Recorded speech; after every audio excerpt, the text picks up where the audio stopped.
جارنا دخل عندنا في البلاد محافظة، اش خاصني ندير؟ خاصك تمشي تجيب مهندس طوبوغرافي ويعاود يبين لك الحجر ديالك باش يبين الحدود ديالك ويبين شحال دخل فيكم هذاك الجار. غتمشي تجيب مهندس طوبوغرافي غيدير لك واحد العملية سميتها ريتابليسمون. عملية ريتابليسمون هي إعادة تجديد الحدود ديال الأرض، بحال تحديث الحدود ديال الارض. كيدير لك الحجر، كيبين لك الحجر، الارض محفظه، المهندس كياخذ كتعطيه الرسم العقاري ديال البلاد، تعطيه انت غير الرسم العقاري ديال البلاد وتهنى حتى البلاد ما توريهاش ليه، كاع ما توريه البلاد فين كاينه، عطيه غير هذاك الرسم العقاري. علاش قلت لكم هذاك الرسم العقاري هو الكود؟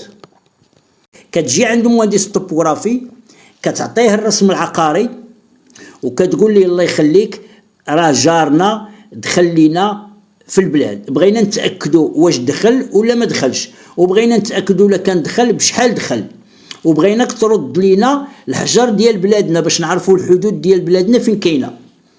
صافي، ما توريهش البلاد، غير عطيه داك الرقم وسير بحالك، هو غيوصل عليك حتى للبلاد بهذاك الرقم، غيوصل عليك حتى يدخل وسط البلاد، وغادي يدير العمليه ديالو اللي كتسمى الريتابليسمون، اعاده استخراج ديك الحجر باش يبين الحجر، وكيبين لك الحدود ديال البلاد ديالك، وكيبين لك شحال دخل فيك الجار، الا كان داخل فيك ولا ما كانش داخل راه يقول لك اودي ما داخلش، ولا كان داخل يقول لك ها هو داخل بنص مترو ولا داخل بمترو ولا داخل غير ب10 سنتيمتر ولا كذا، وها الحدود ديال البلاد ديالك كيعاود يحط لك هذوك الحجرات اللي عندك، واش 4 الحجرات ولا 6 ولا 8 ولا 10 على حساب شحال عندك في الارض. الا كانت الارض مربعه عاديه بحال هكا مثلا مربعه عاديه راه كيكونوا غير 4 الحجرات، وحده هنا وحده هنا وحده هنا، حيت هي مربعه مزيان مستطيله ولا مربعه. ولكن الا كانت الارض مثلا فيها داخله خارجه داخله خارجه، فيها دوك المنعرجات، راه كيكون فيها الحجر كثير، كيكون فيها الحجر على حسب المنعرجات اللي فيها، الدخلات والخرجات اللي فيها. كيحط لك هذاك الحجر كامل وكيبين لك الحدود ديال الارض ديالك، وكيبين لك شحال داخل الجار، وإلا كان داخل ولا ما كانش داخل يقول لك راه ما داخلش. هذه الاجراءات اللي خاصك دير، تجيب طوبوغراف. في حاله بعض الحالات شنو كيوقع؟ بعض الحالات كتمشي كتجيب طوبوغراف، المهندس الطوبوغرافي باش يدير لك ريتابليسمون، يخرج لك الحجر ديالك.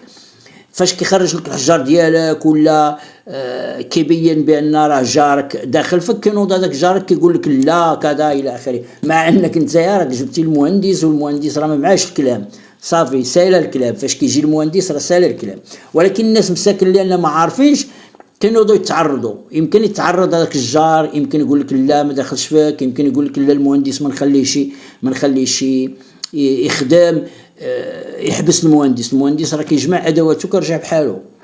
الا طلبتي نتايا طلبتي الدعم من السلطه، كتطلب الدعم من وكيل الملك، وكيخرج معاه رجال دارك باش ينفذ العمل ديالو وينفذ الخدمه ديالو. بطبيعه الحال المهندس راه كيدير واحد التقرير كتعتمد عليه نتايا وتدفعوا لوكيل الملك، كيدير تقرير بانني مشيت نخدم وندير الاجراءات ديالي في الارض الفلانيه ذات الرسم العقاري عدد كذا كذا كذا كذا، ومشيت نادي الواجب ديالي، ولكن اعترض طريقي فلان بن فلان كذا كذا وحبسني وكذا وهددني وكذا، فاضطررت للانسحاب.